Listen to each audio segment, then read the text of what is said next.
बच्चों, हम कक्षा 10वीं गणित के अध्याय 3 एक चर का द्विघात समीकरण के अंतर्गत वर्ग समीकरण बनाना सीखेंगे जब मूल दिए गए। 3 प्रश्न हम इसमें अध्ययन करेंगे ताकि आप परीक्षा की तैयारी पूर्ण रूप से कर सकें। चलिए, हमारे पास प्रश्न दिया गया, वर्ग समीकरण बनाएंगे। मूल 2 और 3 दिए गए। तो पहले आप मूल 2 होते हैं, अल्फा बराबर आप मान लीजिए 2 और बीटा बराबर मानेंगे 3।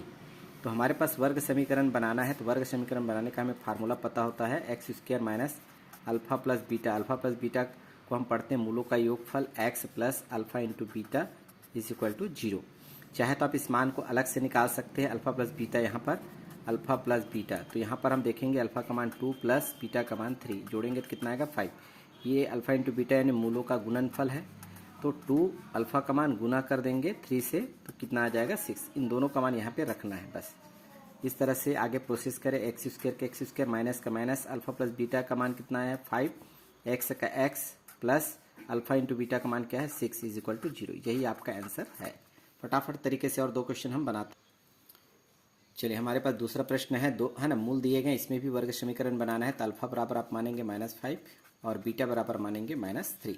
अभी आप प्रोसेस किए थे, अल्फा प्लस बीटा पहले से निकाल लीजिए। अल्फा प्लस बीटा, तो अल्फा का मान क्या है -5 और प्लस का प्लस, बीटा का मान क्या है -3।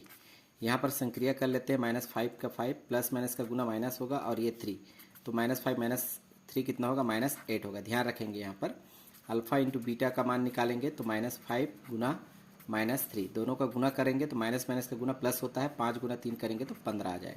तो हमें ज्ञात करना है वर्ग समीकरण। फार्मूला भी हमको पता है, x square alpha plus beta, x है plus alpha into beta is equal to 0।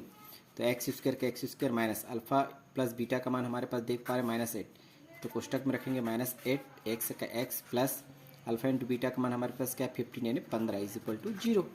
अब इसमें यहाँ पर एक ही संक्रिया बची है, एक्स स्क्वायर माइनस माइनस क्या हो जाएगा, गुना करेंगे तो प्लस, और 8x plus 15 is equal to 0। ये आपका वर्ग समीकरण बन गया।